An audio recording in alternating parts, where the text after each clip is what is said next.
ইমামুদ দুনিয়া ফিল হাদিস ইমাম আবু আব্দুল্লাহ মুহাম্মদ বিন ইসমাঈলুল বুখারী, সকলে বলি রাদিয়াল্লাহু তাআলা আন, বুখারী শরীফ লিখেছেন।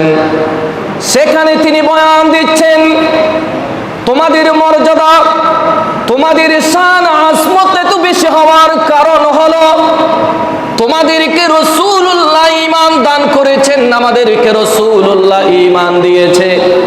ঈমানের কারণে এত বেশি মর্যাদা। প্যারা হাজিরিন, ইমাম বুখারী বলে, ওগো দুনিয়ার মুসলমান শুনো, আমি ইমাম বুখারীর মতে, আমি ইমাম বুখারীর আকীদা হলো ওই ঈমান অন্য কোনো কিছু নয়, ওই ঈমান হলো নবীর মুহাব্বত, ভালোবাসা। ইমাম বুখারী তার কিতাবের মধ্যে বাবের শিরোনাম করেছে হুব্বুর রাসূলি মিনাল ঈমান। নবীর মুহাব্বতে ঈমান। নবীজির মুহাব্বতের নাম কি? জোরে বলুন, নবীজির মুহাব্বতের নাম। নবীর মুহাব্বত যাদের অন্তরে নাই এরা কি মুমিন হতে পারে? এটা আমার কথা। ইমাম বুখারী সহিহ বুখারীতে গোটা বাব শিরোনাম লিখেছে হুব্বুর রাসূলি মিনাল ঈমান।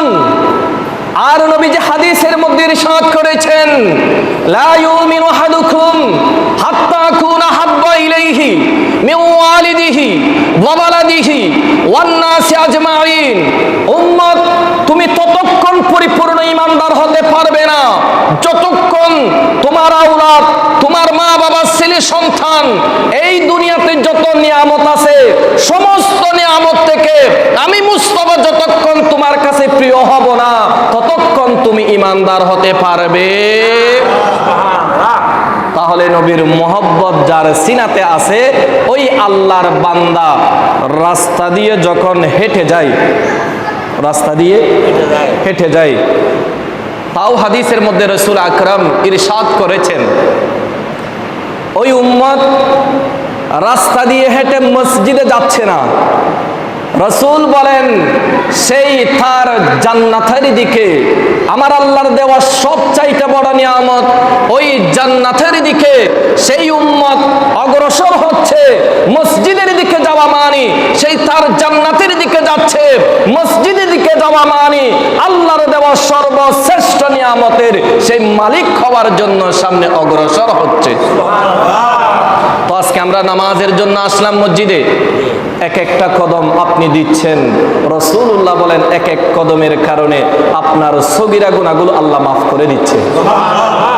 প্যারা হাজিরিন, নামাজের জন্য আসলেন ঈমান এনে, উযু করতে গেলেন, আপনি হাত ধুলেন, মুখ ধুলেন, মাথা মাসেহ করলেন, দুই পা দুত করলেন।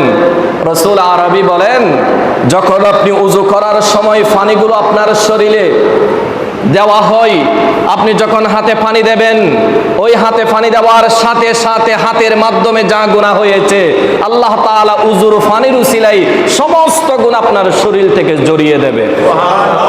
আপনি মুখ ধুত করেছেন, মুখের মধ্যে যা গুনাহ হয়েছে, অন্যায় যেগুলো দেখা নিষেধ, চোখের মাধ্যমে সেগুলো দেখেছেন।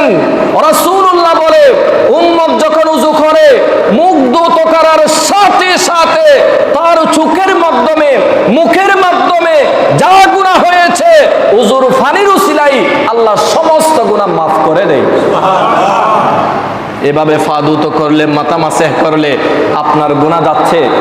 শুধু তা নয়, আমাদের মাযহাবের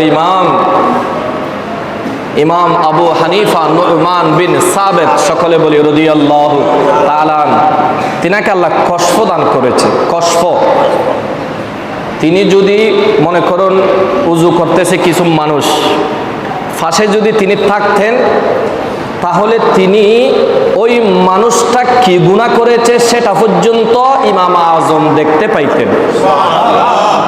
আপনার উযু করার সময় পানির সাথে গুনাহগুলো তো যাচ্ছে, জড়ে যাচ্ছে। ইমাম আজম যদি কোনো মানুষের উযু দেখতো, তিনি তার উযুর মধ্যে পানিগুলো পড়ার সময় তার গুনাহগুলো জড়তেছে, যে এই আল্লাহর বান্দা একটু আগে কি গুনাহ করেছে, ওই গুনার কারণ পর্যন্ত ইমাম আজম দেখতে পাইতো। তখন আল্লাহর কাছে ফরিয়াদ করেছে রব্বুল আলামিন, মানুষের গুনাহের সাক্ষী আমি ইমাম আজম হতে চাই না। আল্লাহ আপনি আমার কাছ থেকে এই কষ্টটা তুলে নেন, আমি যেন মানুষের গুনাহগুলো না দেখি। সুবহানাল্লাহ বলবেন না? তো এই মর্যাদা, এই মর্তবা কেন পাইলো? ঈমানের কারণে। সকলে বলি কিসের কারণে? ঈমান। এখন ঈমান কি? ইমাম বুখারী বলে সেই ঈমান হলো নবীর মুহাব্বত। জোরে বলুন সুবহানাল্লাহ। তো আমরা নবীকে ভালোবাসতে চাই কিনা? পেয়ারা হাজরিন, তো